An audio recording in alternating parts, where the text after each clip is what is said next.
Hi, my name is Nikolai, and I'm a skier and a filmmaker. I spend most of my time in nature doing fun stuff, just trying to straight line the steepest couloirs from the highest mountains to the deepest fjords. I'm gonna find out how Norrøna produces their cool outdoor gear loaded with minimalism. Since 1929, Norrøna has been a family business making outdoor products with the highest possible quality. This is a story about their craftsmanship. So I'm here in the Norrøna house, brought my old jacket here, maybe get it fixed. Say hi to the ladies in the sewing room. Hei, Jørn. Du, jeg har med deg en gammel jakka med som jeg håper du kanskje kunne ta en titt på, for den har fått litt hard medfart opp igjennom. Ja, det ser jeg. Men det vi gjør da, at vi syr på en nytt panel. Du kan se syr utenpå den gamle. Annika? Hei. Kan du parere jakken? Så kult da. Den ser bra ut. Ja, det blir jævlig bra. Begynner å peiling, vet du. Ja. This is JJ. Like his great-grandfather, grandfather, and father, he is the CEO of Norrøna. Jørgen has always been passionate about the outdoors. Like his ancestors, he's continued to push the boundaries through Norrøna's extreme user-driven development to make sure you have the best products to kit you up for your next adventure. And he loves his powder turns. Ja, jeg skal fortelle det. Jeg trenger mer enn en setning for å fortelle det. Går det bra? It's important for us to have a repair center since we make really high quality products that is timeless and that are supposed to last for many years. You take good care of them, you can use it really long time. Norrøna has offered repair and service on all their products since 1929. These people believe in reduce, repair, reuse, remake, and recycle. Norrøna has a repair center at the head office in Norway and in stores around the world. Last year, they repaired over 11,000 products. So if you have a beat-up second-hand Norrøna piece laying around, send it in. From every aspect of POW adventures to ice-cold expeditions, mountaineering, biking, running, Arctic surf, and hunting, Norrøna makes products for all types of adventures. But how are these products actually made, Jørgen? It all starts here, out in nature. Then we get all our ambassadors and product development team together and brainstorm on new products. And then in here, we do all the design of the products. We find or develop all the fabrics and materials for the products. Then we find or develop the right trims and zippers for the product. Then we digitally make the patterns, we cut them out, and it's ready to be sewn together to a full product. Here in our sewing lab, we make the prototypes. And then, to get the clean look and nice finish, we do a lot of gluing and laminating. And then, we put on the logo. And then, we test it here in our lab. And then our products get tested by our ambassadors. Then we create the marketing for our products in our studio. And then after all the development, testing, production and quality control, the products ends up here in our stores, so you can select whatever you like. My great-grandfather, he was a saddle maker. And he actually started another company in 1918 with a companion. This company became quite successful. And he was not happy with the quality of this existing company. And he was not able to change the direction. So he actually pulled out. And in 1929, the 29th of April, he started Norrøna with the ambition of making the world's greatest outdoor products. The fundament of Norrøna has been developing over years, even if the mission of Welcome to Nature has been there always, and making great outdoor products, or the highest quality outdoor products, was the first building block.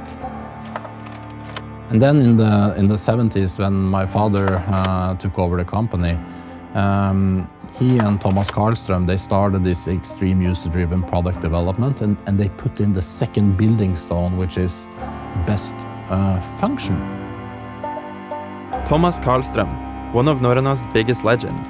This badass ice climber and mountaineer is possibly best known for his roles in Norrøna and Skandinavisk høyfjellsutstyr. This enthusiastic amigo is a designer, photographer, visionary, and entrepreneur. 70 år har designet av gamasjer, sommerfjelljakken i bomull, anorakken i bomull som jeg snakket om, og fjellbukser for skibruk. The old chap is also the brains behind the iconic Ravneskar mountain tent. He also designed this legendary Hexentrix. Fram til 1977. Da fikk vi besøk av 2 amerikanske klatrere. Kanskje var det som verdens beste klippklatrer, og også is, Henry Barber. Og han har med seg Rob Taylor, en skotsk amerikaner. De 2 var testteam for gårdfabrikken, og hadde med seg hemmelige Gore-Tex-plagg som de skulle teste. Jag fick ju också testa det där och det fanskapet funket. Jag hade ryggsäcken på, ryggsäcken där. Där fick jag kondens på insidan under bärstropparna. Men icke på armarna och kläderna. Där var det tört. Fast det regnade ute så var jag törr på insidan. Alltså. You know, a bit of the hippie movement and sort of this climbing development, wanting to do a lot of new expedition, this expedition trend in the 70s. And then you had some new materials coming in. It was just really a great setup to fantastic products. Så fick jag Ole Jörgen till att ta kontakt med Gårdfabriken och köpte in några prövmeter av ett blått stoff och sydde upp 3 jackor.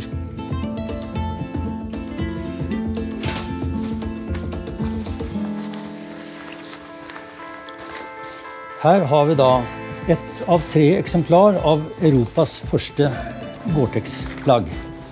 Då betyder det här kunskapen och erfaringen och till de ambassadörerna enormt mycket för produktutvecklingen. Och för exempel som Stein Åsheim som då har varit med och hållit på så länge med allt från paddling till vart på toppen av Everest. Det är klart att den kunskapen som de folk har sitter inne med är guld värt för en producent. And this is state of the art in the 60s. Yeah. This was what it was all about. And this one was with me on Everest. It looks so like medieval almost, you know what I mean? I must admit the last times I've been using it in the garden to... Stein P. Åsheim is extraordinary. He's been to Trango Tower back in '84, where his team made the first ascent of the Norwegian buttress. He's biked through the Sahara Desert, crossed the South Pole, sailed to Antarctica, skied through Svalbard, Greenland, and Siberia. Not to mention horseback riding through Mongolia, and the list goes on.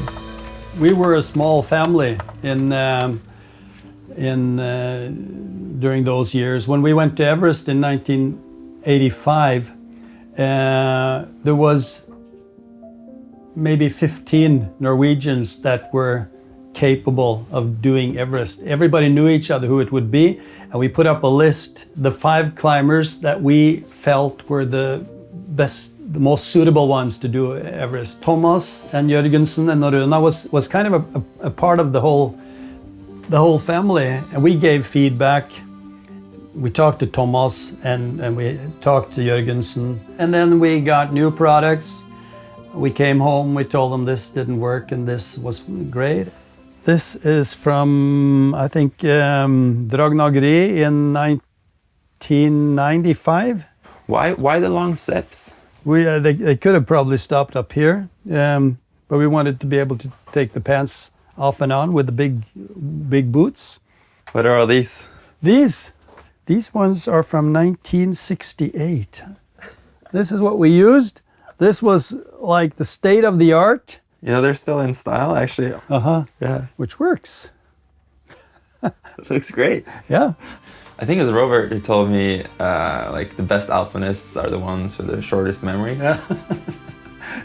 Yeah, Robert is very good to explain those things. It doesn't seem like he meets that hell part of it when he is in situations where I believe this looks like hell, and he talks about it, and it seems like something different. Robert Kaspersen. He may have some similarities to Pippi Longstocking in terms of strength, hair color, and rock and roll charisma. This man is a brilliant ski mountaineer, multi-pitch, big wall, ice, and alpine climber. Robert has numerous first ascents. For the past 20 years, he's been an ambassador and product developer for Norrøna. I'm out there all the time, testing, wearing the clothing, all the seasons. So, are you critical of bad stuff? But I get bad conscience quite often because I receive samples of test progress and I I've been telling them for 15 years not to do it this way. I try to be a bit diplomatic, and I am afraid that I'm a bit too direct sometimes. Quite often there's a conflict between my demands and the market. Like Jørgen, he's been really central to this, of course. In year 2000, when I started working in the company, we brought in the design element of really making greatest design. When you pay 500 euro for a Gore-Tex jacket, you want it to look damn good. We don't think about trends. We try to make our products timeless. And if you want really high quality, you need enough time to test it so you know it's working. Maybe a pant can be one fabric on one leg and another fabric on the other leg to see how it wears and how it takes moist. So this is a really broad testing phase. And then we do this for 6 months, and then we have new samples, and we keep on going, and we have new meetings where we refine our ideas. So before the product hits the market, it's already been tested for 3 full seasons, Yes. pretty much, and refined every year Yes. before it ends up there in the store. Exactly. It's So cool. It's kind of like a painting, you know, you're like It is. fixing it up. Many paintings. Norrøna also has many dedicated ambassadors. Thanks to all of them, Norrøna gets to test their products in extreme conditions, and their feedback is gold. They all play an important role in the creation of each concept, bringing the products to life through their passion, lifestyle, and core activity. But why does it take 3 years to make a really good product? I mean, 3 years? That's a long time. It's about knowledge. You know, I think if we don't have the pattern makers and the product technicians here that solve the product, we lose so much of the competence somewhere else. I think it's really, really hard to make high quality, innovative stuff if you don't have the craftsmen in-house. One of the craftsmen working for Norrøna is this guy, Good to see you, bud. Brad Boren.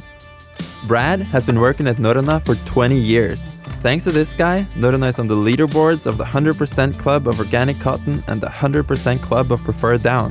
Norrøna is also racing to the top with a number 2 on preferred wool and with a number 5 on recycled polyester. Some years ago, we kind of said that it wasn't that important to kind of show everything. You know, we actually just tried to do the right thing.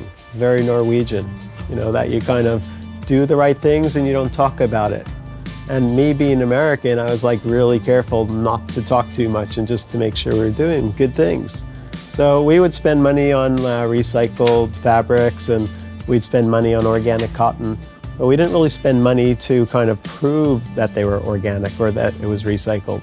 So over the years, we've been actually spending more money on joining Blue Sign and joining other organizations and making sure all of our products are third-party verified. And the main reason is this allows us to show that it's actually being done, the things that we're paying for. So I think it's really important as our brand to be transparent. You know, it comes from the start with making the highest quality products. That's the most sustainable thing you can do. But sustainability is even more critical today, and to change everything into a process where there's no carbon footprint is what we work on now. That's the 4 building blocks in the bottom of everything we do at Norrøna. Deeply rooted in the Norwegian way of living close to nature, Norrøna values craftsmanship, innovation, function, and long-lasting quality. Thanks to all the ambassadors and 120 employees with 18 different nationalities, the family-owned outdoor company has one mission: to make everyone able to get out there. Welcome to nature.